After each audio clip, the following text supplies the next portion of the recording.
As a nation, we are justly the people who produce these where they live. In event of wars, may attempt to destroy or disable our people and our production by striking directly at the civilian population. Denied the products of our farms and factories, we could not wage war on any front. We can be attacked in spite of our excellent defenses. Attacks may be made in many ways, with bombs or with biological weapons. This might be one form of biological warfare. But you may have heard. There's a new poison. 1 ounce can kill all the people in the United States.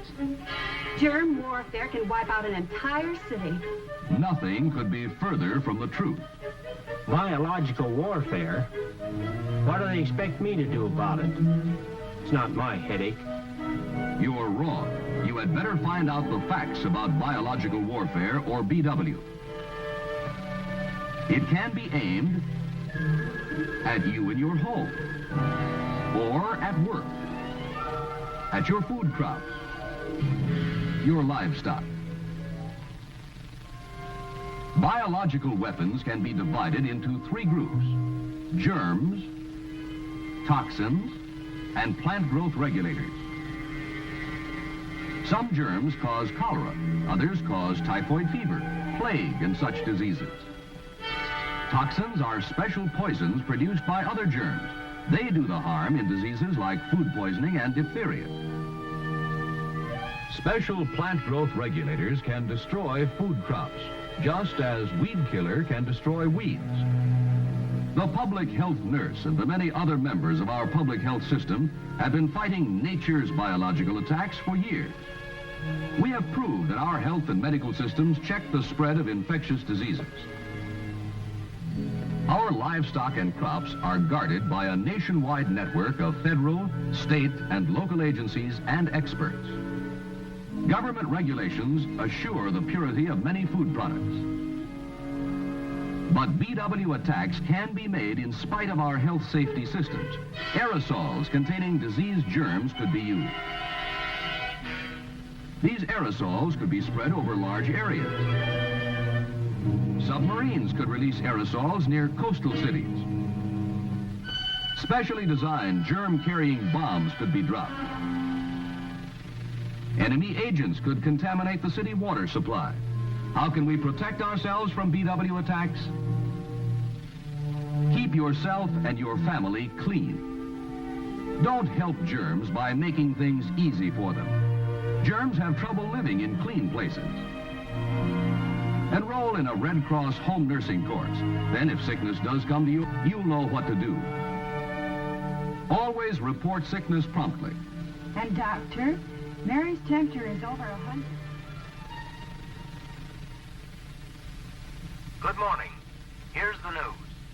Civil Defense Headquarters announced today that the sharp increase in the number of cases of illness during the last few days have led authorities to suspect that a biological warfare attack may have taken place. As yet, the cause of this outbreak has not been identified. Civil Defense Health Authorities recommend that you should take the following precautions. If such an announcement is made in your city, don't give way to fear. Just remember that scientists would already be working to control the outbreak. Probably some of the people in your neighborhood would become sick. Reports of the disease would start pouring into health and medical authorities. The number and location of cases would be plotted on a map of the area. Scientists would go to work immediately to identify the cause of the disease.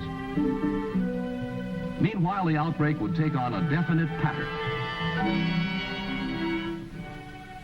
There are important things you can do in your home if you are told a biological warfare attack has taken place. Be careful what you eat and drink. Canned and bottled goods are safe, but scrub them before opening. Packaged foods in cupboards and refrigerators are probably not contaminated. Boil or cook all exposed food before eating. Water used for drinking or washing after an attack must be boiled. Wash all contaminated garments thoroughly to remove germs or toxins. If your doctor recommends sending a member of your family to the hospital, cooperate.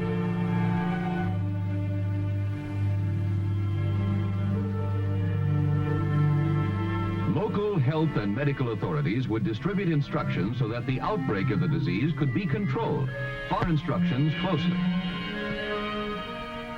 If you are called upon for a blood sample, don't hesitate. Blood samples would be extremely important in helping the scientists identify the germs or poisons.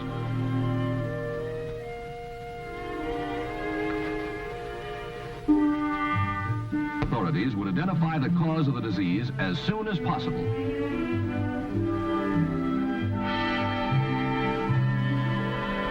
The recovery of those already sick would be speeded up with the use of modern drugs.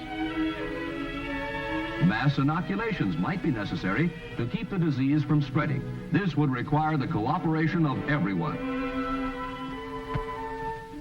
Remember, BW attacks food crops, livestock, and people. Our health and medical systems are the foundations of our defense against biological warfare. Our food supply is guarded by a nationwide network of federal, state, and local agencies and experts. If we are attacked with biological warfare, health and medical authorities will tell you what to do so that the disease could be brought under control. Cooperate with the authorities. Above all, don't listen to scare talk, rumors, or myths. Get a copy of this official booklet at the first opportunity. Read it and remember it. Do your part, and we can successfully combat biological warfare.